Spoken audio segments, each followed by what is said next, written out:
Session of the day, selling globally from India. I think that is the dream of every business. Building revenue through search engines. If you are an entrepreneur, founder, business owner thinking about the global markets, cross-border revenue, and building trust beyond India, this session is exactly where you should be. This is not just about SEO, it's about positioning your business globally and building credibility that converts. To help this T code, we have with us Khoroshilova, a global SEO and digital growth leader driving international expansion for enterprise and luxury brands.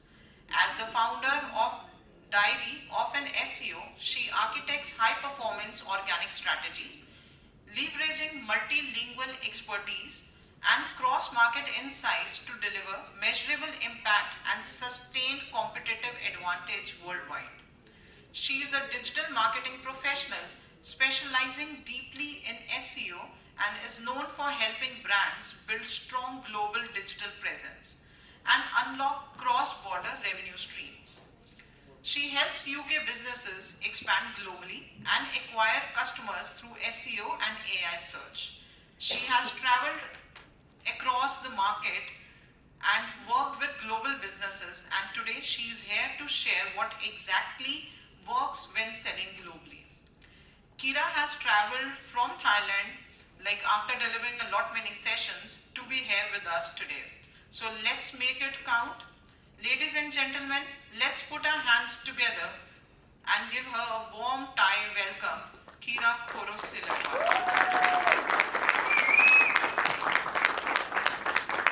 I think that's the energy that you bring to the room. So Kira, we are excited to learn how to build global visibility and credibility. So the stage is yours. Thank you. Hello, good morning everybody. Where has everyone come from today? Right, not too far then.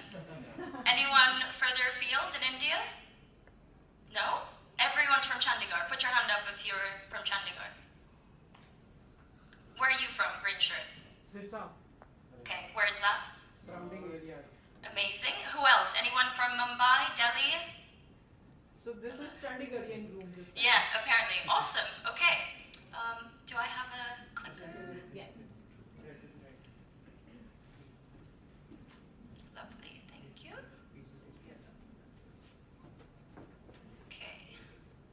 Okay, so before we get into all the techie stuff and before I teach you how to sell from India globally, I want to tell you a little story and I want to settle a very, very long-term debate. So my friend is from Hyderabad. She's my best friend. We went to university together in Boston. And the first time she met me, she said, "Hey, what's your name?" I said, "My name's Kira." She said, "Oh, wow, okay. Do you know what that means in Hindi?" And I was like, "No, what does it mean in Hindi?" And she said, "It means cucumber." And I mean, I thought that was very funny. But since then, people have told me that Kira also means worm and bug. So I want to know, what does it actually mean? Can you give me a show of hands if Kira means cucumber? It's Kira. Kira, yeah, there you go, cucumber. Bug? It's Kira. Kira. Yeah, exactly. So, for you to remember me for the long term, please call me cucumber when you see me, okay? So I own a company called Diary of an SEO, which is something you probably already know, and we operate globally and help brands become visible worldwide.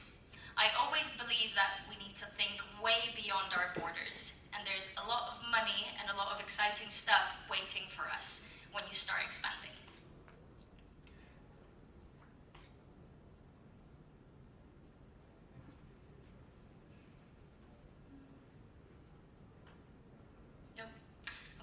So the format of today's workshop will be a lot of technical SEO.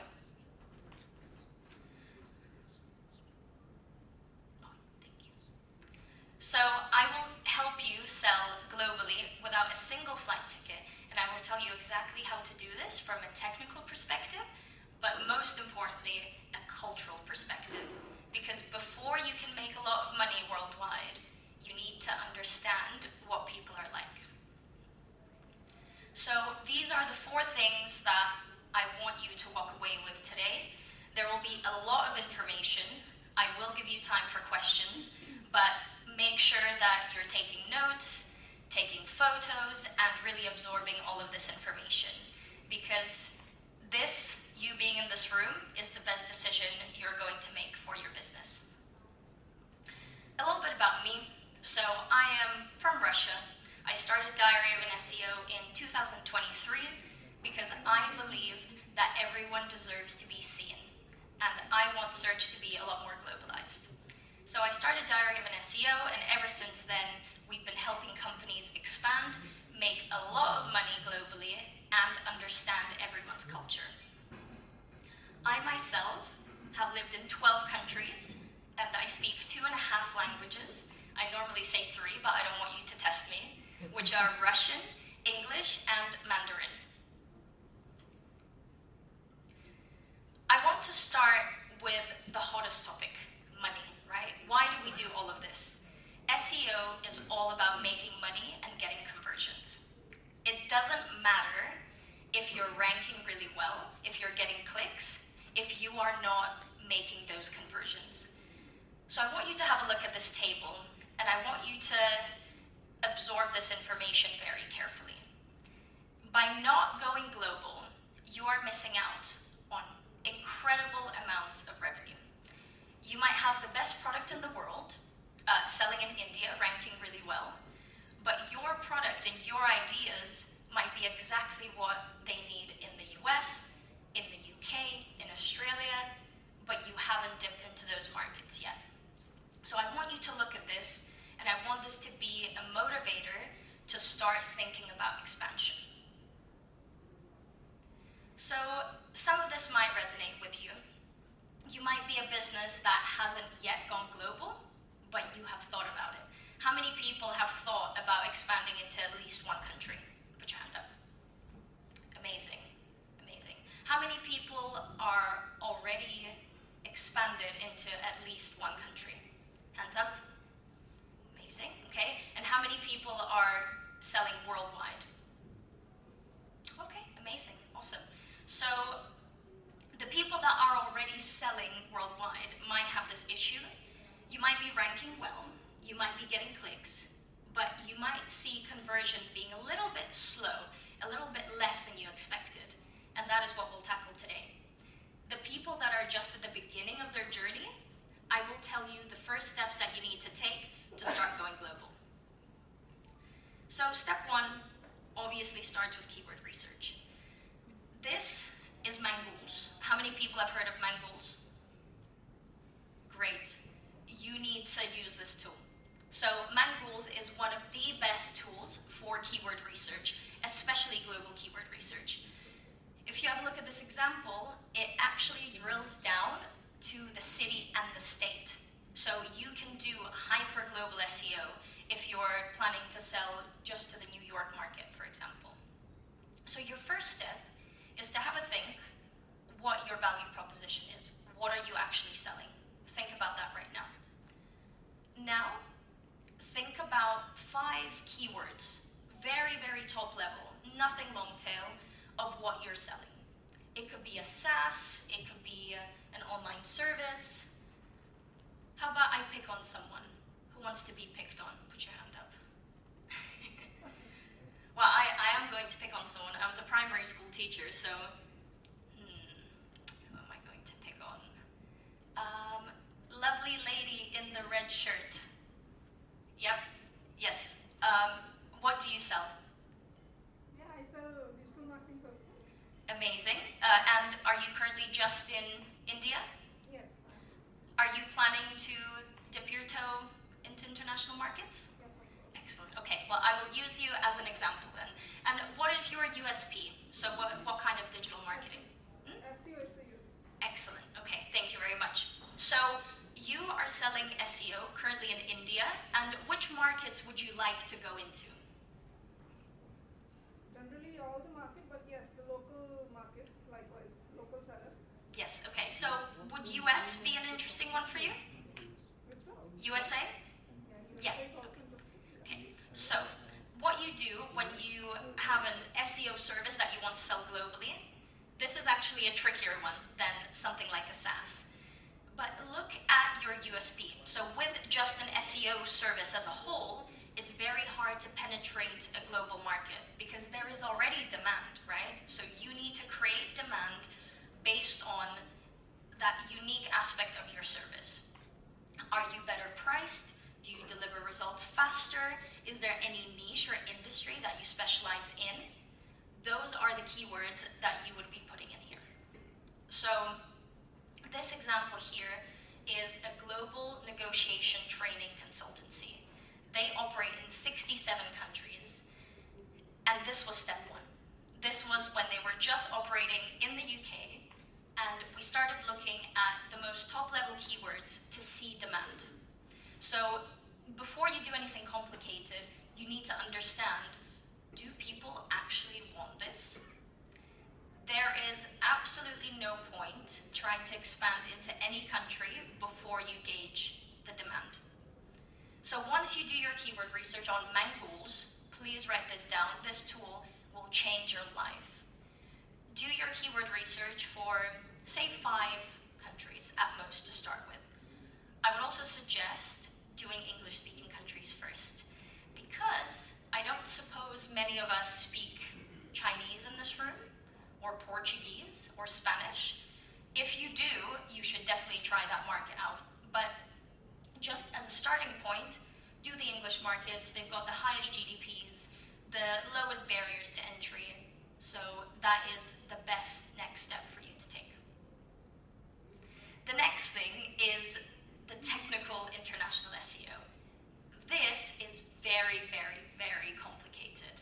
But once you understand it the first time, you know what to do. This depends on what your business setup is like. So for those who already operate internationally, do you implement one of these frameworks, one of these structures? Put your hand up. Excellent. So you, sir, what global SEO structure do you have? The first one. The first one, okay. So country code top level domains to which countries? US. US, just US. Yes. Excellent, okay. Thank you very much. And I think you put your hand up as well. Which one do you use? The first one. First one as well. Right. So that is very good, and I will explain to you what are the benefits of each one of these. So I myself am a big fan of subfolders. Subfolders are, I hope you can see this, I'll move over this way. Subfolders are the most cost-effective, the easiest to maintain, and long-term, it is the most scalable. There's always a but. Everything I say with these structures, there's going to be a but. With subfolders, there's one unified CMS, one unified management system.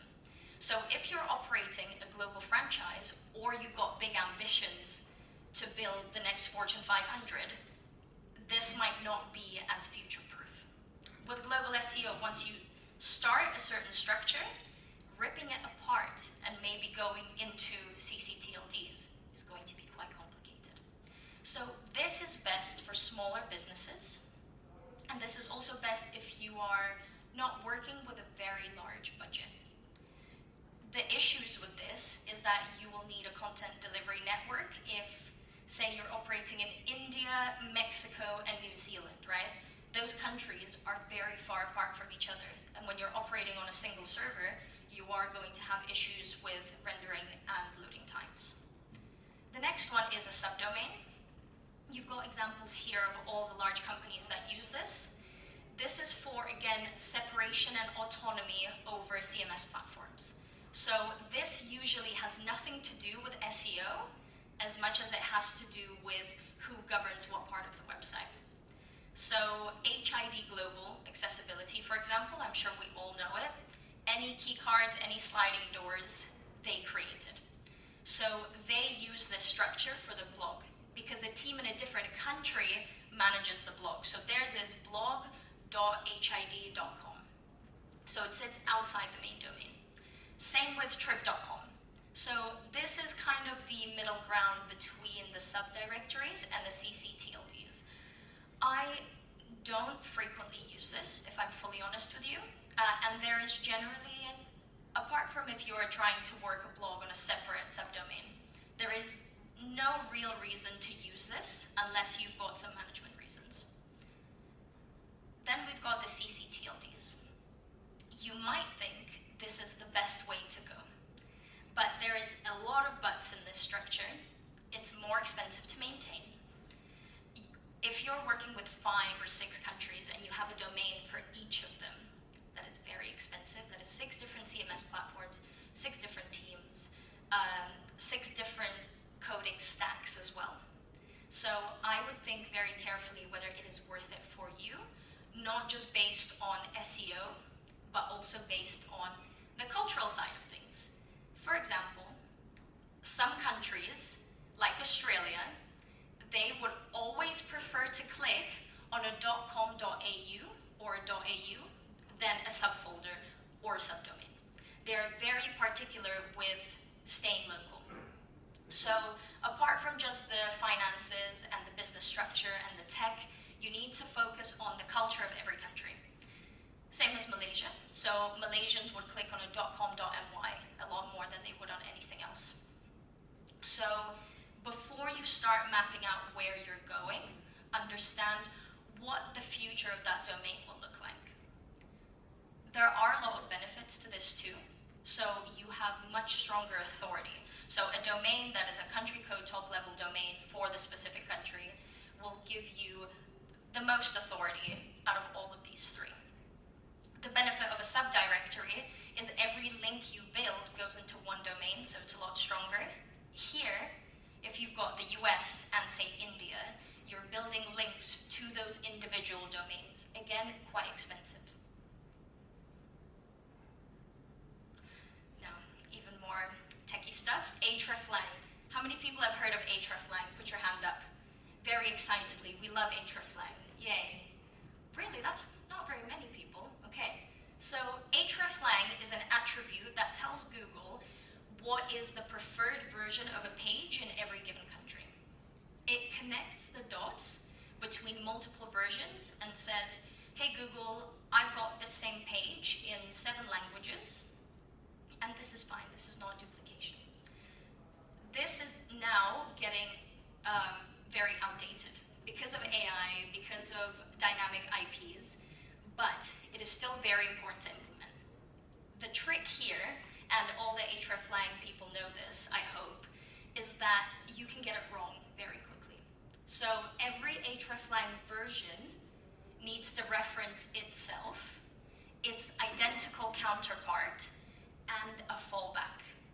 If there is any page that doesn't have the match, then your hreflang breaks. So this is an example of what it looks like. This is the back-end side of things. And this is the output once you've already put the hreflang together, right? So we've got the attribute, we've got English for the US, English for Great Britain, English for Australia, Canada, German for Germany, French for France, and the X default. So this last one is not always necessary, right? So you can do without an X default. This just means if there is no particular version that I should be showing, what is my fallback? Say if you don't have a version that you can show to people. So this works well in Spanish-speaking countries. So if you've got, say, like a Mexican version, but not a Spanish version, or vice versa, you would have an X default to one of them because they both speak Spanish. So these things, this particular language and country code, is very important. You put the language before the country. So if you put, well, DED doesn't really matter, but if you put CAEN, hreflang is broken. If you, actually I'm going to quiz you on this. What is a common mistake that people that have done hreflang? or the people that want to expand globally. If I want to target the UK, what is a common mistake that people might make? So they wouldn't put GB, they would put something else. Who wants to volunteer? Put your hand up. Yep. Maybe UK. Exactly. So when you do that, hreflang is broken. So people put EN UK, and things like Chinese, they would put CNCN, right? That's wrong. It has to be ZH because to say Mandarin in Chinese is, they use the Chinese characters, right? So all of this is available online, very easily accessible on Claude or ChatGPT. What a beautiful time we live in now. So there's really no excuse to make these mistakes. But I want you to understand how fragile hreflang is. And once you've done the backend, this is the expected hreflang output. So this is Apple, Apple UK, Singapore, and Vietnam. So you've got 3 different pages. You've optimized their metadata individually, and you've got your versions. So if you look at the screenshots here, what international SEO structure are they using? Who wants to give it a go? Have a guess what international SEO structure they use. Yes? Subreddit. Correct, yeah. And why? How do you know that? Because that's a slash. Sort of right. Yeah, so if you look at this, The domain is same. exactly, right? So if Apple wanted to do a country code top level domain, it would be apple.sg or .com.sg. That's exactly right. So once you've done all the painful back-end work, this is what things should start to look like. Or so we think. So beyond hreflang, there is 100 million things that can break. So something that's quite disappointing to learn, I think, is that you will not always rank even if your hreflang is correct. And I'm sure a lot of people in this room have probably seen that before. So you can have all the technical aspects correct, but if your foundation is broken, if you're trying to build the Empire State Building on a 6-inch plot of land, you are not going to succeed with your international SEO strategy. So take a picture of this. There's a lot. I won't go through every single thing, but cross-linking and leaking the wrong versions onto other countries. So something that we commonly see is that you have your hreflang set up, you've got your countries, maybe 5 or 6 of them, you've got your blogs that have been duplicated, and then you've got Portuguese internal links to the Canadian page. Or you've got American links to American blogs, or American pricing in your blogs and landing pages. And there's either no cross-linking, or it's broken and leaks into every other country. This is when your hreflang will break. So hreflang is a directive. It suggests to Google what needs to happen, but Google, being very smart now, it understands the signals on the page. If you are trying to sell in Portugal, but your pricing is in Russian rubles, what do you think will happen then? Google will not show that page that easily.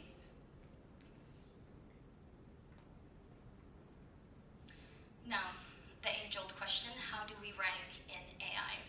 So I want to ask the people who already have international SEO structures set up, how has your strategy changed once we started getting into this age of AI overviews, Claude? Who wants to volunteer themselves and tell me a little bit about it?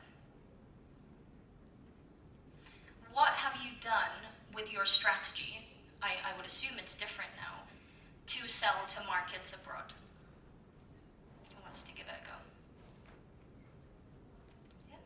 Yeah, for AI we started using schema data, how to FAQ schemas, and change the content more in conversational mode to cover all the possible queries that user may be asking on Google or other search engines.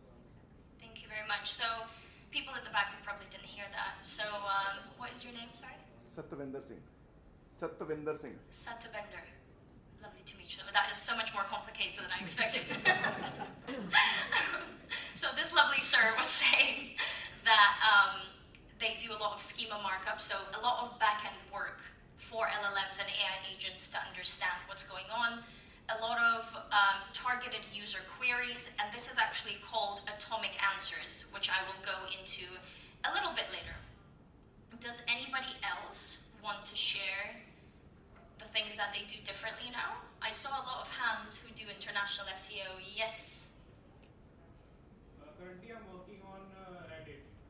You can easily get ranked in 24 hours, or maybe I have worked for some of the clients and I have ranked them in 1 hour on ChatGPT with the help of Reddit. Exactly. Yes, that is excellent. Thank you so much for sharing that. And in fact, Reddit, so any user-generated content is now deemed, in a way, more credible because you can manipulate AI very quickly. If I self-proclaim as the best international SEO specialist in the world, I could feed that to AI and it will listen, right? So that is a nuance that we all need to understand. And I'll give you a little trick. In the age of AI, Reddit is excellent, but does anybody know where AI agents and LLMs pull most of their information from? These are authoritative platforms like YouTube, Google Search. Yes, exactly, YouTube. So who knew that? Who knew that LLMs pull mainly from YouTube videos? Great, so everybody else, thank you very much. Because YouTube is real original content. So I can record something I'm most likely not reading off a script. That is the closest thing we can get now to real human content with the least manipulation. So a little trick for you, if you are expanding, or even if you're selling just in India, start podcasting, start recording videos. You will become a much bigger authority because AI is now ranking based on authority and based on status, right? Based on how credible your information is. So a lot of listicles, a lot of schema, and a lot of video content and verbal recording. So I saw a couple of people take a picture of this. This is one of the most important slides now. Because I will tell you now, hreflang is going to become obsolete very quickly. I mean, to be honest, it is already obsolete. It is so much more than just putting tags on a page. Google is smart, and we need to make sure to ride that wave instead of being reactive to the changes that are being made. So now the priority list. I touched on this a couple of slides ago, but this is the focal point when you're building your strategy. People who already have hreflang set up, I would assume that some things will need to be changed on your domains as well. So hreflang tags, number one. Before that, obviously, you need to make sure that the content is relevant. Then allowed to do that. So you don't have to commit to one single structure. You can do cross-domain hreflang. So that connects multiple domains and tells Google that all of these are related.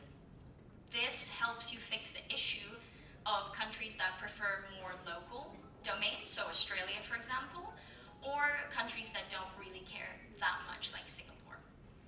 So number three is content relevance. Localized pricing, localized content, localized images. For example, if you're trying to sell in Malaysia, which is a majority Muslim country, they're very receptive to people in photos that represent that culture and that religion. So you don't want to be, I don't know what you guys sell, but you don't want to be putting like white girls in bikinis and then trying to sell in Malaysia, right? Or Saudi Arabia, or even Japan. So be conscious of the bigger picture, not just the content on the page. Internal linking, so US page to US page, UK page to UK page, and so on. And last but not least, the X default. Again, this is a fallback. I wouldn't worry too much about this unless you've got an e-commerce website, in which case you might want a fallback to like a general.com, and then you have an IP redirection for pricing and for content as well.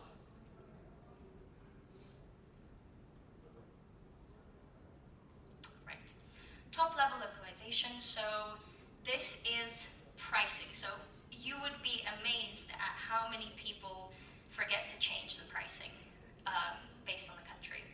I actually worked with a company selling from India in, I think, 65 countries, but all of their pricing was in rupees, which is fine for India, but how do you think that makes people feel that are in Australia, right? If you're trying to build trust and credibility, why is your pricing for one region? That is a big mistake that most countries make. I'm sure at least one person in this room needs to go and double check the pricing as well. So this is just an example. This is Australia, UK differences. So if I'm selling in the UK, I'm selling in Great British pounds. If I'm selling in Australia, I'm selling in Australian dollars. If you are conscious of pricing, I know that in some countries the price is lower based on the market pricing. You can have IP redirects for that if you are really worried about it. Generally, I'm against that, but if, say, your price is a third of what it is in Australia, in India, just put a block so people don't see, because that would be very discouraging for them as well. And other content that has to be localized, so metric systems like centimeters or inches or feet, return policies, depending on what you do. Actually, this is relevant for everyone, any SaaS, any physical product, any e-commerce, privacy policy, terms and conditions, and legal aspects of the website, right? We know that privacy is very different in many countries, and if you are selling to people in the UK, you need to know the financial and the legal laws of the country that you're selling to.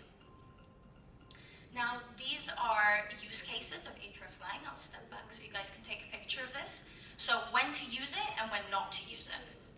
So use hreflang if you've got a homepage that exists for the UK, the US, and Australia separately. You've got service pages with localized pricing, blog posts. So if there is a bigger separation and a strong entity for every single country. Do not start using hreflang as the first resort to fix your problems. That would be a band-aid fix on everything else that's wrong with the website.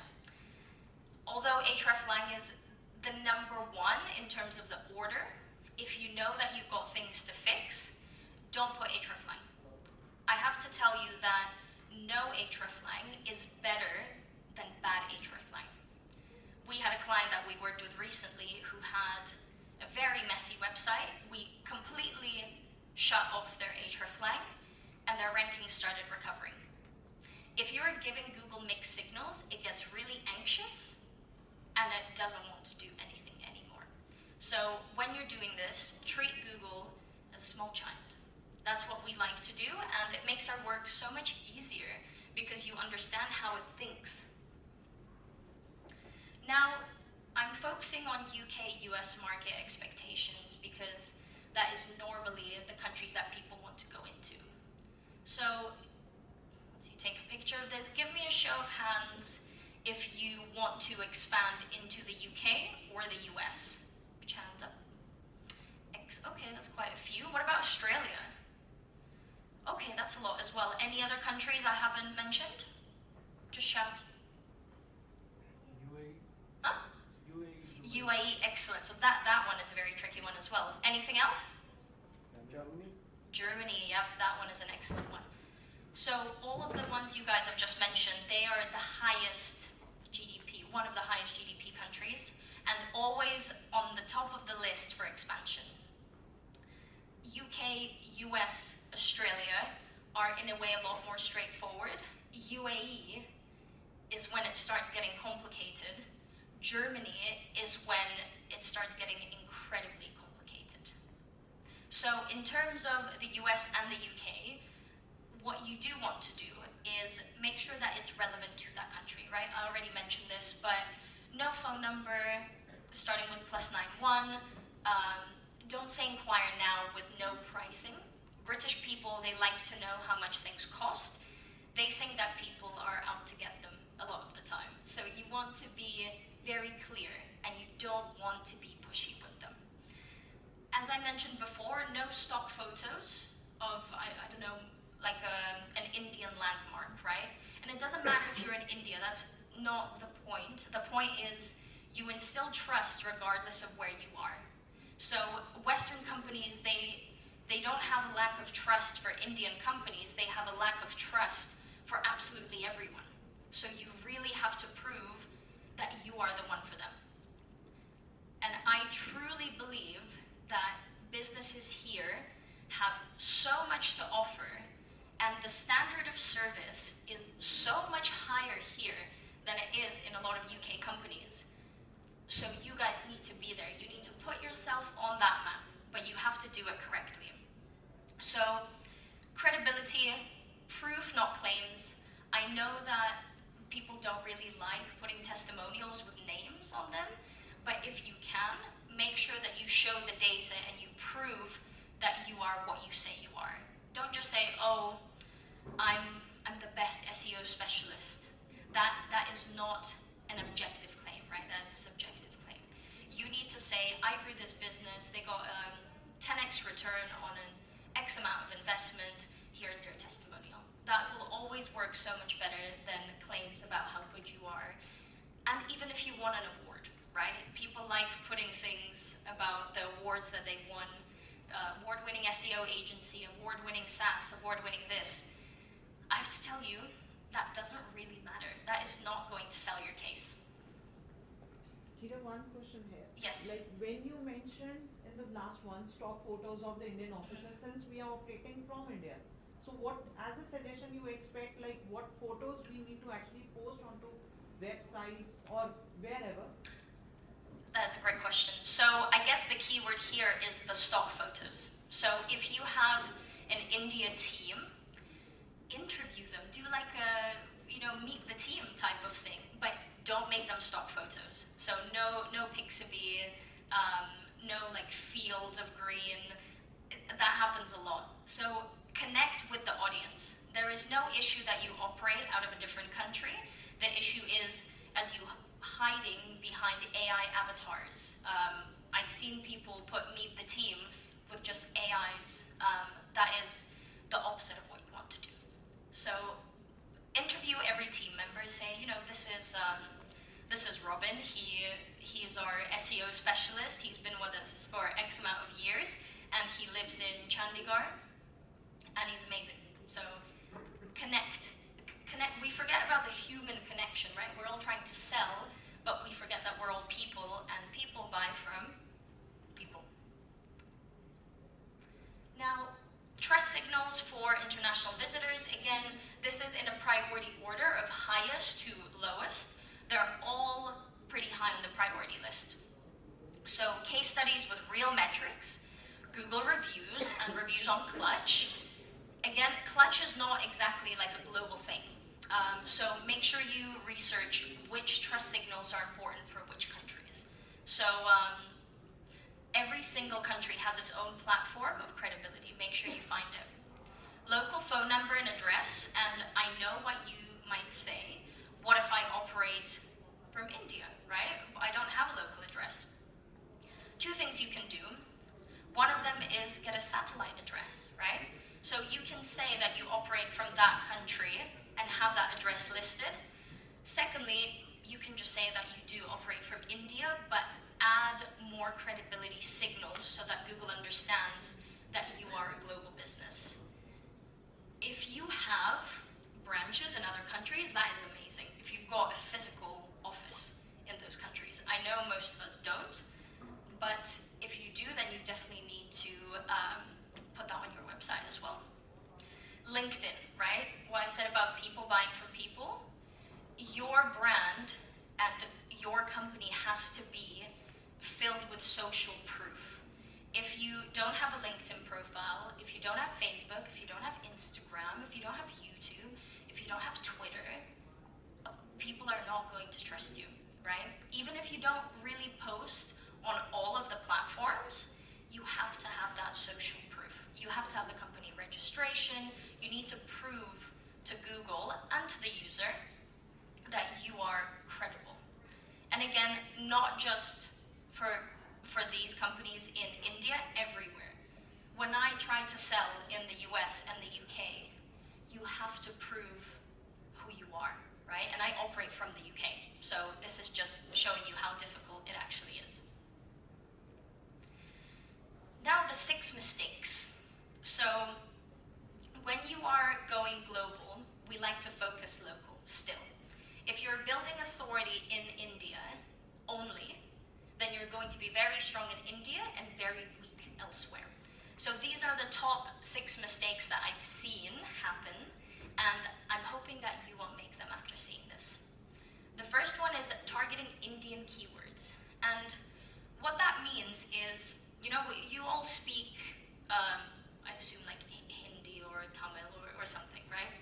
When you translate a word in your head, that is still an Indian word, but translated to English, right? Or translated to German. As we all know, everyone's culture and grammar is very different. So don't translate one-to-one. Do the cultural research, which I will explain to you how to do, and make sure that you're targeting and speaking their language, not your language translated. I'll give you an example.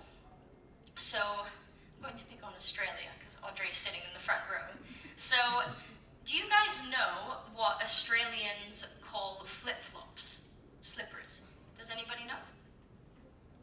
Nobody knows, Audrey. Nobody knows. Yeah? Say it out loud. Flip-flop. Yeah. What about in Australia? How do they call flip-flops? Do you know? Do you want me to tell? Okay. Anybody else? Nobody knows. Sliders. Did someone say thongs? No. So exactly that. Or is it, Audrey, fact check. Is it thongs? We only call them thongs. There you go. Like slips, like flip-flops, anything like that, jandals, but we call them thongs, and that's it. Thongs. So we've got our resident Australian here who has fact checked that flip-flops, sliders, are called thongs, right? I don't know what you guys call it in India, but in the UK, thongs means something entirely different. Yeah, it's like underwear. Another thing, in the UK, what is a very UK-esque saying? Pants. So, what do you guys think pants are? In American English, pants are, like pants, what I'm wearing right now, like trousers, right? But in the UK, that's not what pants means. That is a very, very small cultural nuance, but a very important one indeed. If you're trying to sell in Australia, and if you're trying to sell flip-flops, or if you're trying to sell thongs as the opposite in the UK, and you're calling them thongs, people are going to misunderstand what you're trying to sell. And these are just some, funny examples, but this can get very serious if you're not gauging the cultural nuance in the language of those countries. So I'm going to whiz through these because we still got a lot of cultural stuff to talk about. Homepage talks about you, not the buyer. And this is not just for international SEO, this is SEO in general. You say, oh, I'm the best, I'm an award winner, we're the best agency in Chandigarh, in Delhi, or in Mumbai. Nobody cares, is the thing. People care what value you bring to the table. They care about the money you put in their pocket. It is all about capitalism. It does not matter if you get them ranked first for everything under the sun. If they're not 10xing their revenue, you're out. The playing field is very competitive now. So you need to make sure to think like a business. The same way as you business owners think that I need to make money, I need to grow revenue. That's exactly what they're thinking. And this, again, not international SEO specific. Then building links from Indian directories. This is quite an obvious one. If you're expanding to the US, you need to do link building campaigns, either manual or paid in those specific countries. Indian pricing, we've gone through this stuff. No hreflang tags. Again, remember that if your website is a mess, fix that and then do hreflang first, right? Don't just blindly do hreflang and think it's going to fix anything. And slow loading. So I want to see if people are keeping up with current SEO events. What is one of the top updates in the March core update that came out at the end of March? Put the hands up. Who wants to give it a go? A very, very important addition in the Google search algorithm. Nobody. Right. Yes. Spam update. Spam update. Yes, and what was the number one on the list of the spam? So spam update was before the core update. In the core update, they said, make sure your website... Core web. Exactly. So it was always important, thank you very much. It was always important, but now it's the top bullet point of the algorithm update that came out, like 2 weeks ago. If your website doesn't load fast enough, you are not going to rank. Obviously not on the global stage, but also not in your home country, right? Your website needs to load mobile and desktop, right? So this is getting a lot more important. The margin for error is getting smaller. Who's this guy? If somebody knows him, I don't have any gifts, but I'll buy you a drink or something. Who knows this guy?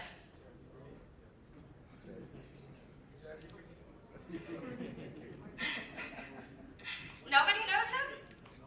No. Okay. Well, this is my dad. No, I'm joking. This is not my dad. This is Gerard Hofstede. Have you heard of him? Anybody heard of him? Give me a wave if you've heard of this guy. Oh, guys, this is amazing. You are, honestly, you couldn't be in a better place right now. This is going to blow your mind. This guy, he's passed away now, unfortunately. He created the cultural systems framework. So he is a psychologist. He's very well known for his work. He created the 6 system of culture and understanding each other, both in purchasing behavior and how we interact with each other in the office. I want you to remember this guy's name, and if you are thinking of going global, you must read about him. You must. If you don't remember anything else that I've said, remember him. Remember this wonderful man. So the framework that I created, I'll put this back so you can keep looking at him. He's very lovely. The framework that he created is what I use in our international SEO systems. So you've learned, and I'm sure you know, about the technical SEO side of things. If you don't understand this, you're not going to convert in a way that you want to. We all want to make mind-blowing returns. We all want to connect with the audience in every part of the world without ever going there. He is the key to this. And he's the reason why I created the cultural compartmentalization framework. If you haven't heard about it, I suggest Googling it. I should be ranked #1 if you type in cultural compartmentalization in SEO. And this is how we prioritize markets and how we understand how to sell to each other. So now I'm going to go into the top 3 markets and how they perceive information and how you can sell to them. Take lots of pictures, make some notes. So this will be US, UK, and Australia. These are the top 3 if you want to expand. I know there's also Germany and obviously UAE. If you want to read more about that, then at the end we'll connect, as there's a framework that I've created with 50 countries and their behaviors, which would be very useful for you guys. So, selling to the UK. Remember that we are all very different people. Me as a Russian lady, when I moved to the UK, it was very hard to adjust. They're very different, very kind, mellow people. As a Russian lady, I'm very, can get very cranky, very confrontational. But you realize that understanding what others are like is so powerful for you to sell. So, reserved. Rich people are very reserved and search-driven.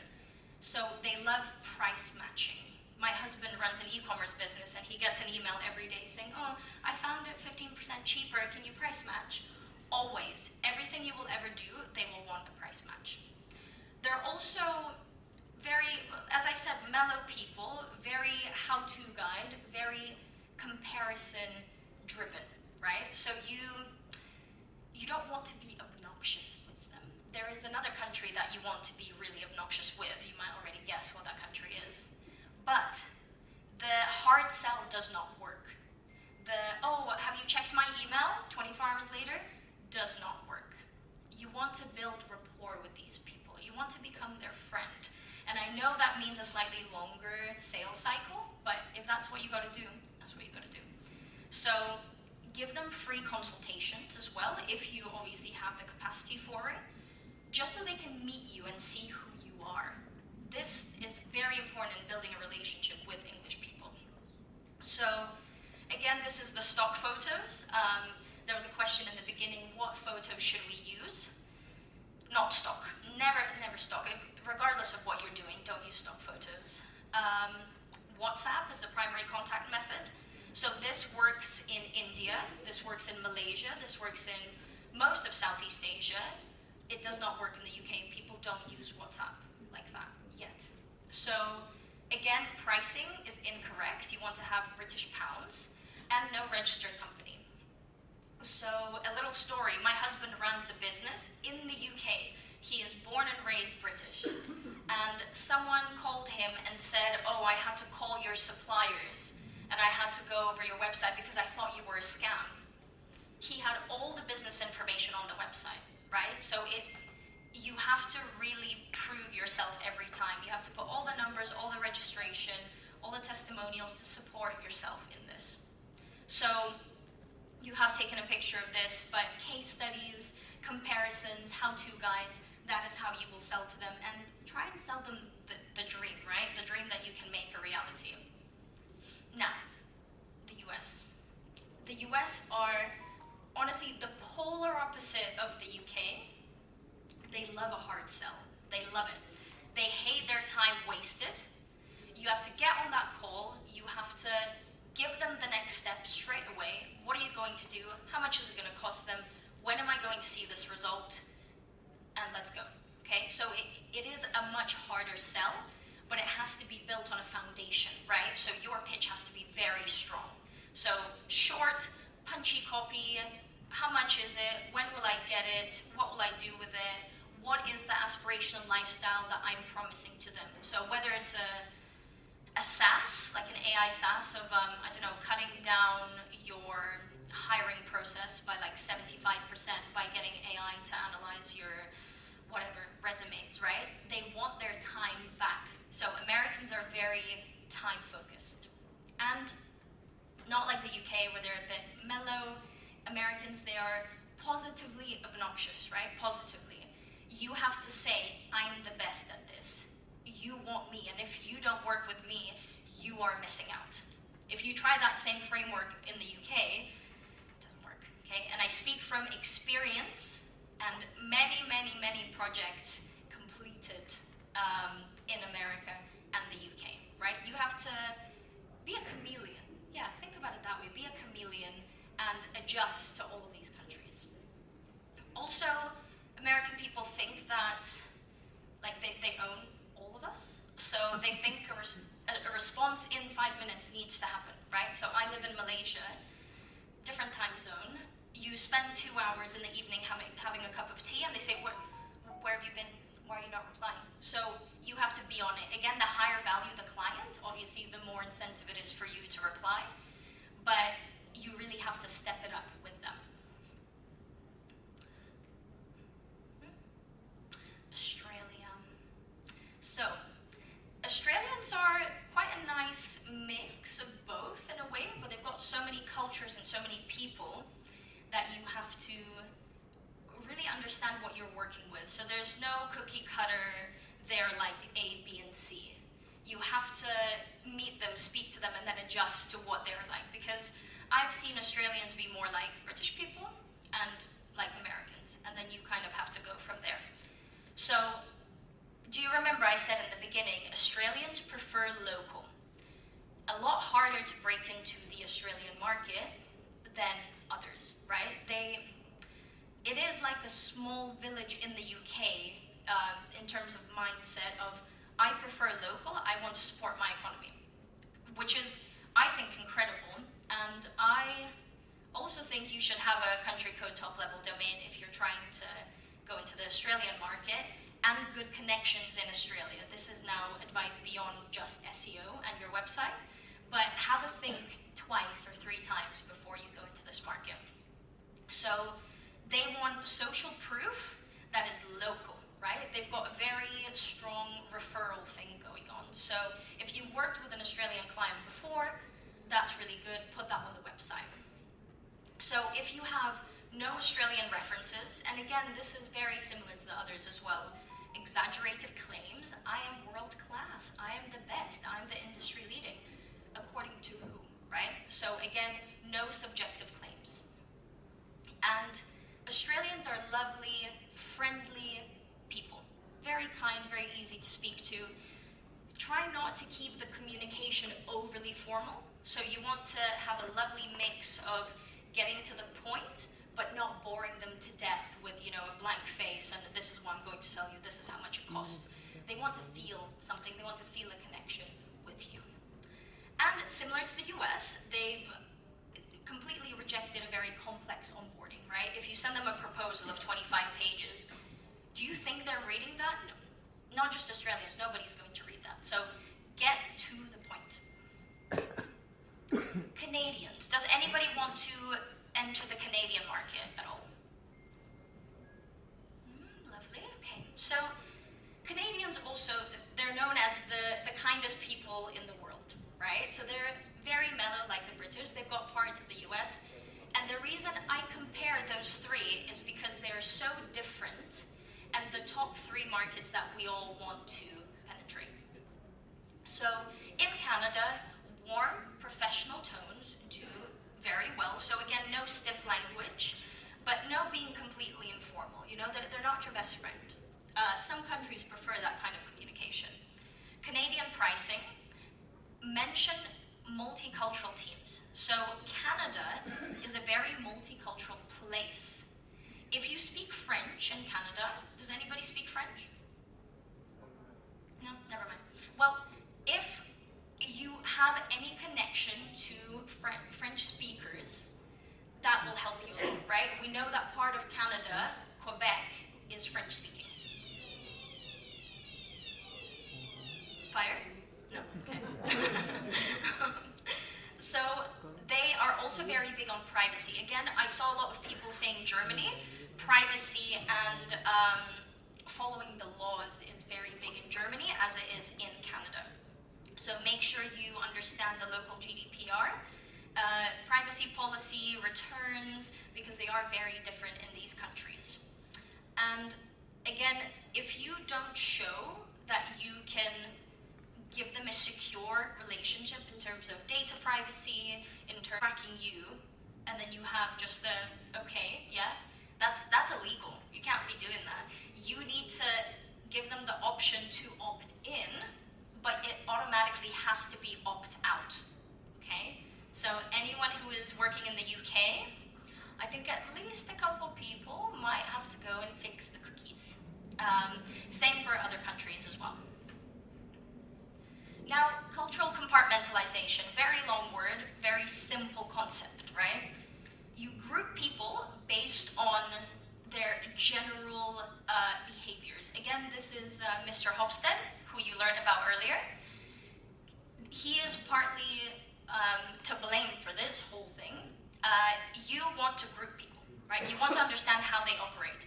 If you're trying to sell a car in Japan and in Dubai, that is going to be the most different landing page you've ever seen.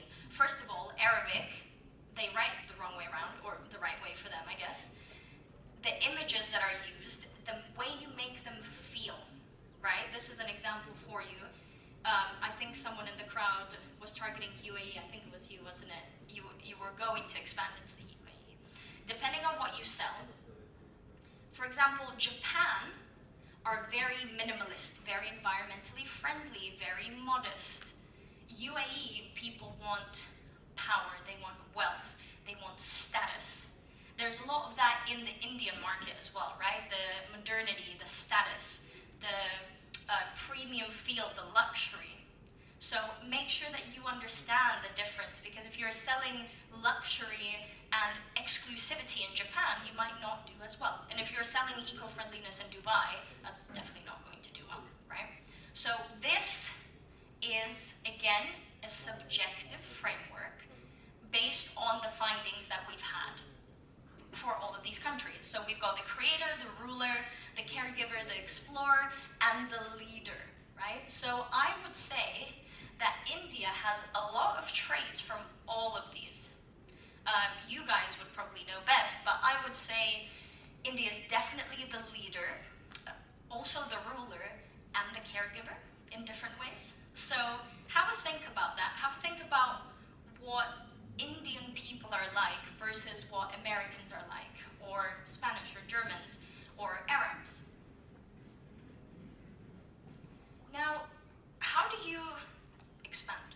So I've told you all of this stuff about all of these countries. I'm thinking, are you going to start targeting 10 countries at once? I would suggest doing this in tiers. So the way this works from a revenue perspective, you focus on tier 1, the highest GDP countries that will get you the highest returns the quickest, then you reinvest that into tier 2 and 3 markets, right? What you don't want to be doing is saying, I'm going to go into 10 countries now, and then you fail at everything. You're spreading yourself way too thin. So if I were you, I would go into US and UK and maybe Australia as well, potentially Singapore. Singapore is a really good one. See how you get on. And for those that already started expanding, I would pick a couple more markets that you're interested in and see how you get on with them. Pick the structure, pick the keywords, try and expand, and gauge the feeling of expansion before you go all in. Then you can do tier 2, so UAE, Ireland, South Africa, Brazil. I would say, well, Germany in a way is tier 2, depending on what you're selling. And once you've completed that, do the tier 3.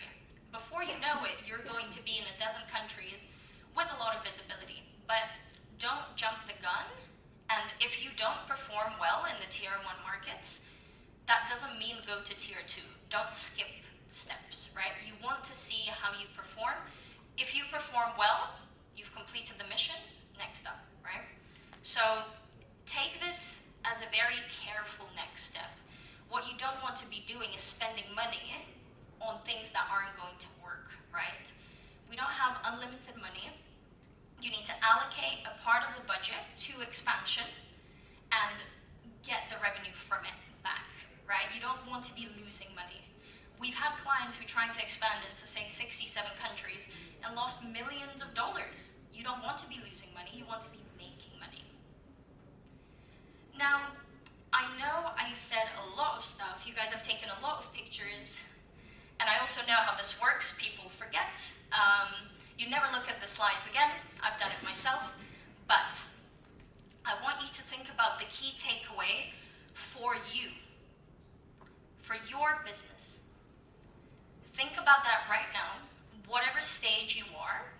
Let me just walk away while you're taking pictures.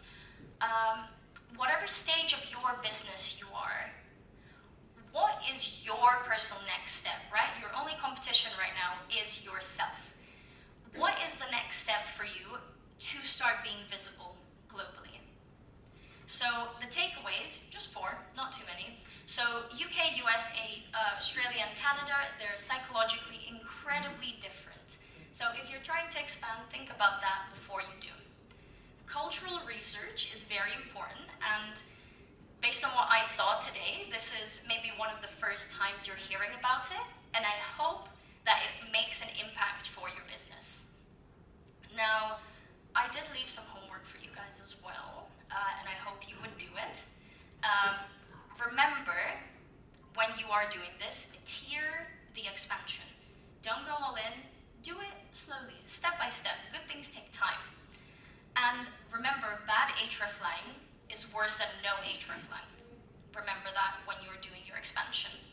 Now, you've got 5 bits of homework here. I won't go through this one by one, but when you get the slides, I urge you to assess your website. And that actually starts with an audit of where you stand now. We're not building foundations that are broken, because at the end it will come back to bite you. We've seen it multiple times. Fix the basics, fix the foundations, fix the home, and then start building on that, because you will make a lot more money and make less mistakes if you do this, if you audit what you have now and fix those problems first.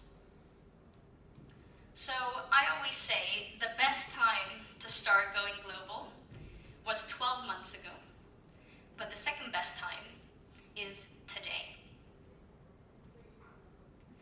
Thank you very much, guys, for listening. Thank you for your involvement. And if you want to connect, please scan this QR code, but please leave me a note so I know who you are so I can accept it. You guys have been absolutely incredible. Thank you so much.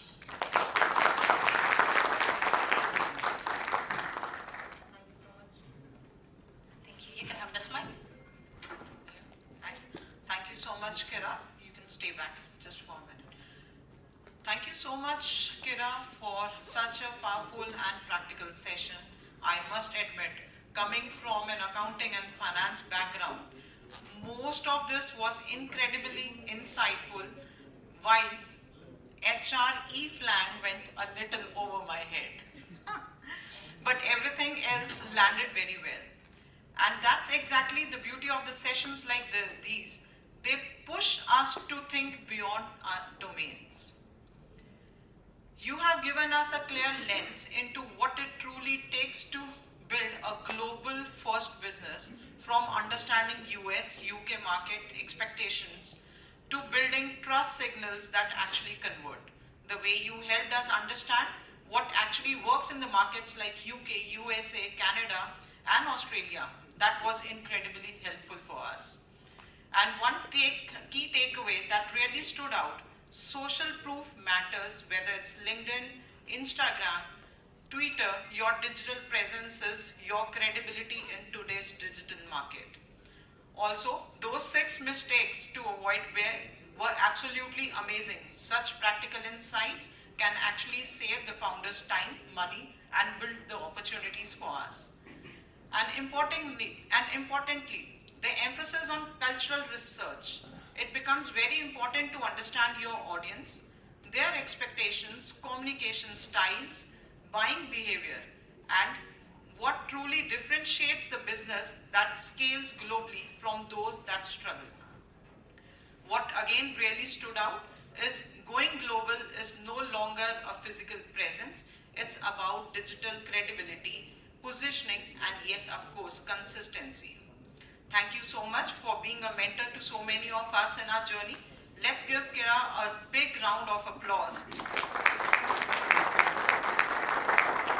And as we move ahead, let's think bigger, not just local, and truly go global.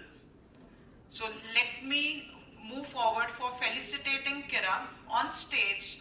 So for this session, I will be facilitating you, and